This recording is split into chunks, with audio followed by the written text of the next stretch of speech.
আসসালামু আলাইকুম রহমতুল্লাহ বরকাত। ইলিয়াস ভাইয়ের একটা আওয়াজ শুনলাম, সাংবাদিক ইলিয়াস ভাইয়ের। অ্যাকচুয়ালি কথাটা 100% সত্য। আর ইলিয়াস ভাই যে সংবাদ প্রচার করে, যে কন্টিনিউটি বানায়, যেটা অনলাইনও সারে, ওইটা বুলেটের মতো। যদি কেউ বন্দুকও বুলেট ওইটা ফায়ার করে, ওইটা মিস হইতে পারে, কিন্তু ইলিয়াস ভাইয়ের কথা, ইলিয়াস ভাইয়ের যে স্বচ্ছতা, যে যে নিরপেক্ষতা, এরকম কোনো সাংবাদিকের মধ্যে নাই। এবং কি বুলেট মিস, কিন্তু ইলিয়াস ভাইয়ের কথাগুলো মিস হওয়ার নাই। আর আমরা বাংলাদেশি যারা আছি, বাংলাদেশ এবং দেশের বাইরে যারা প্রবাসী আছে, এবং যারা অনলাইন ভিত্তিক প্রথম আলোর যেইও দেখিগুলো আমরা দেখি, বা অনলাইন পেপার তো অধিকাংশ মানুষ এখন অনলাইনে পেপার পড়ে। আর এমনি এদিকে হচ্ছে যে পেপারগুলো, প্রথম আলোর যে পেপারগুলো আমরা দেখি, সম্পূর্ণরূপে সবাই নিঃস্বার্থে এটার বয়কট করা দরকার। স্বার্থ অবশ্যই আছে, আমাদের দেশের স্বার্থ, কিন্তু সবাই ওইটারে বয়কট করা দরকার। একটাই আওয়াজ, প্রথম আলো বয়কট। এবং প্রথম আলোর যত সাংবাদিক বা যত আছে, প্রত্যেকরে বয়কট করা দরকার।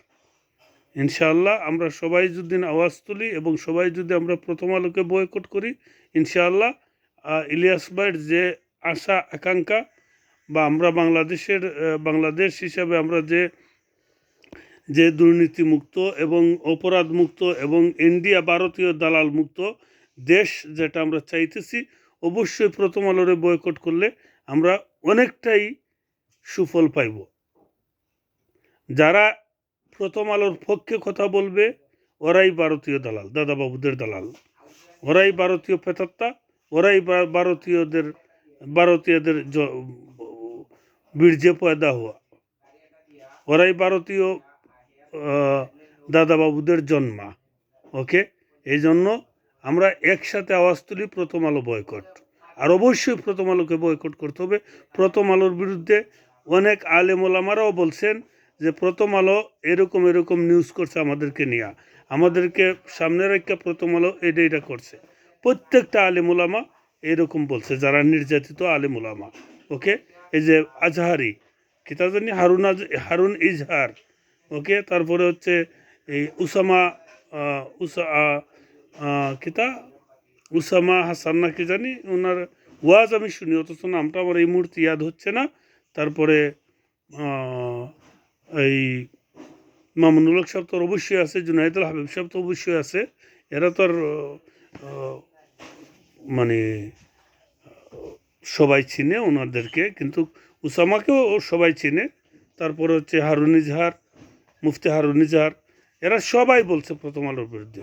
এই জন্য অবশ্যই আমরা মুসলমান হিসাবে প্রথম আলোকে বয়কটের ডাক দেওয়া দরকার, এবং প্রথম আলোর প্রত্যেকটা কার্যক্রম আমরা যেন বয়কট করি। অবশ্যই আমরা যদি চাই, জনগণ যদি চায়, 1 ঘন্টার ভিতরে ওদের প্রথম আলোর 10 নাইমা যাবে।